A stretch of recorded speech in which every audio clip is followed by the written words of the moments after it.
impact of generosity and service in my life started at a really young age, and it's hard to get my hands around it even now. But I don't know how old I was, 9.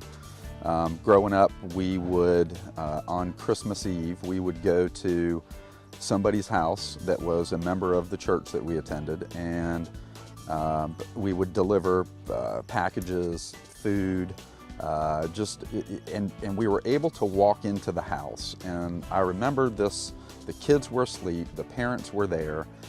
We would drive up, the whole family, deliver the food, fill the fridge, deliver the packages, and in a house that had an outhouse. And this was in 1977, give or take. And it was to walk around the house, to see the parents, the emotion that they felt from somebody being generous and serving them. Was very impactful, and I didn't quite get my hands around that until later on in life, when I attended a weekend retreat. It's called Solely Business, and then after that attended a study called Life Compass. And through Life Compass, I really began to identify that my gift was in relationships. And that's how we can do what God has called us to do in our gifts, through service and through being generous with others. There's an amazing dynamic that happens when you do that. You create family. People will show up who are like-minded, who enjoy serving, enjoy being generous.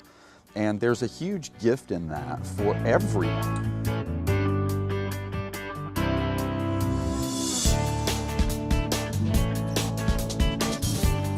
My motivation with what's going on now in the workplace is to do exactly that. And the interesting thing about this is with a gift of relationships, not the gift for business, not the gift for bookkeeping, not the gift for accounting, but my only real gift, I believe, is in the relationships. And so what we're doing today is a number of people have come together. Oddly enough, in God's plan, they all have those gifts, and they have a heart for serving and for generosity. And so this group of people have come together, what I call the family, to do exactly that in the workplace. It's been an amazing experience. The daily walk through being generous, and everybody's doing that. Everybody's serving everybody else, and everybody's got the same mindset for generosity, to the extent that our business is losing money, and we hope to change that. But there's something bigger going on here than the profit. It's pouring into others and pouring into the family. I've described it as how a pastor would have his daily walk. He's talking about God in everything that he does all day long, in serving others, in being kind, in loving one another, in sharing the gospel. And through that is the beginning of life. And so oddly enough, the financial side of the business that we're trying to build is not as important as the generosity and the service side of the business, and pouring into one another.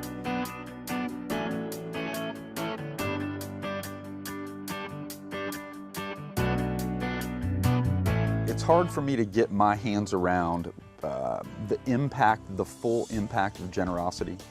And once you become a giver, I don't think that you can ever stop becoming a giver.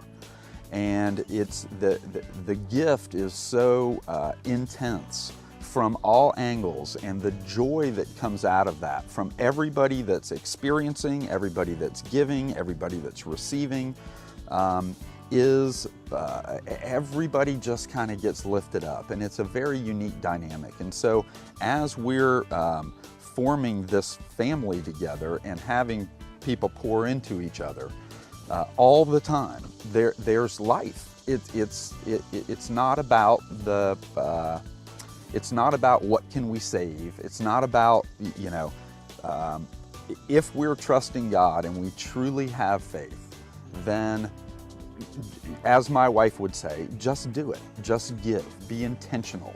And what God does with that will be what God does with that.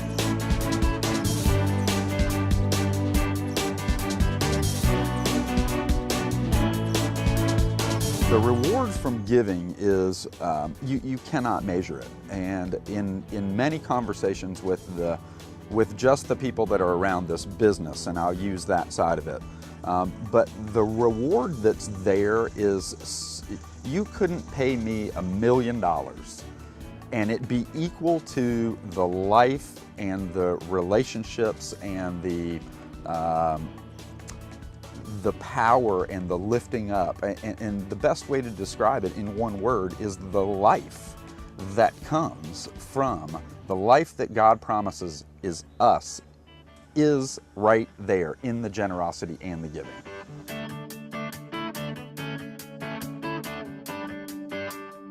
I'm a firm believer that I'm an average of my 10 closest friends. And that played a very important role, starting with my father and mother who did this, watching them, seeing the impact, seeing the life that they lead, seeing the experiences that they've had, and just talking with those people who have already done this, who have been givers, who have given their time, who have given their finances, who have poured into other people with relationships, with valuable relationships, mentors. I think that's where it starts. It starts in witnessing what the impact can be, and then tipping your toe in wherever your heart leads you to start the process. Whether it's a can of tennis balls for the YMCA, it's a $3 gift, but if you're involved in it and you can see the impact of it, meaning go deliver the tennis balls, let the kids play with the tennis balls, go deliver the, whatever it is, food to the homeless shelter, go physically see the impact, and it will change your mindset on the giving.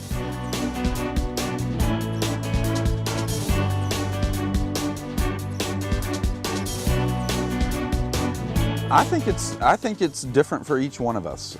Given time, talent, and treasure, each one of us has a different gift. So where I would say my biggest gift is in time. I'm a relationship person, and so where I feel like I can be most effective at giving and see a bigger reward is through relationships.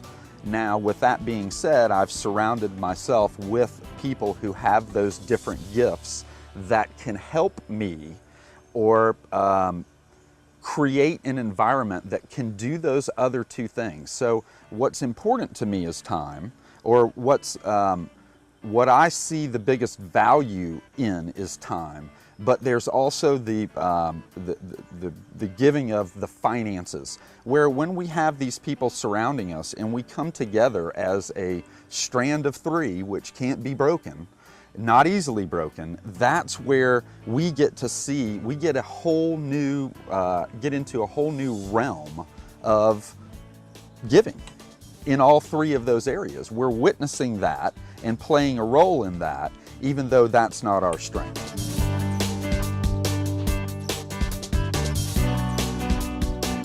You'll know.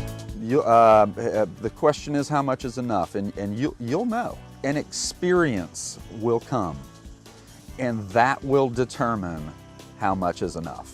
Your experience will determine how much is enough. There is not a 10%, a 90%. It's not gauged by a number or a time frame.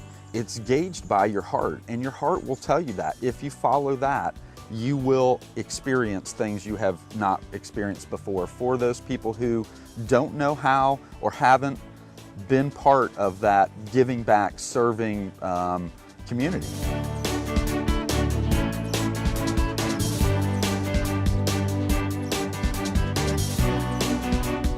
These principles at work in the next generation, with my son especially, I feel like it's very important to get him involved in maybe just little ways right now to learn how to give. Everything these days, and even back then, it was mine, mine, mine, mine, mine. And so we had taken on some little charity events that we would ask our son to go down in his toy box and figure out what he would like to give to a child who doesn't have what he has. And the closet was almost emptied by the time he was done. And he didn't get to see the end result of that, but to train him at this point and fill him in as to what we're doing, as to what Mom and Dad are doing, and how we do it, and how we hope that this will impact, how we hope that God will use what we've given to do His work, to let people know He's here with us and He loves us all equally, regardless of what we have or what we don't have.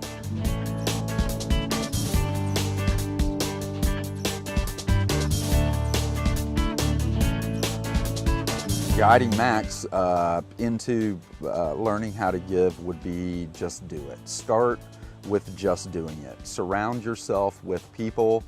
Seek out those people and you'll know who they are. Seek them out, those people who are smiling, who are joyful, who are happy. You will uncover exactly what I'm talking about right here, right now, with the generosity and the service mentality.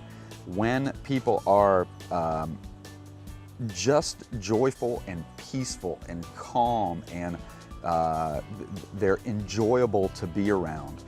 If you get involved in those lives of those people, you will uncover exactly what I'm talking about right here. Dig deep, it's gonna show up, you will see it eventually.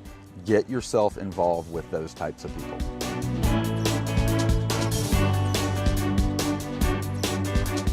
Any final thoughts? I think that something's coming to mind in the form of a gift that I didn't realize was such a gift, and that gift came from my truth. And God tells us the truth will set you free. And in the experience of sharing, of taking 2 hours of my time to go share my video testimony at the315project.com, and the people that came and watched that, and it was in the truth that there have been many, many, many responses of help that's been given or encouragement that people have received through just the gift of sharing the truth. And as painful as it is to get into the truth, once we live in the truth, people of truth start to show up, and that's where the true gift really starts to become true, and it's where you start to live the gift of 2 hours of my time to share a testimony that maybe 10 people see, maybe hundreds see, but through that have come relationships of like-minded people that do understand the gift of giving, that do understand the generosity side of it. And I didn't realize that simple of a gift, starting there, would create such a landslide of relationships and like-minded people that want to be a part of the same thing and just want to love people. It's in that truth of how do we start giving? How do we, those truthful questions of where do we start? What do we do?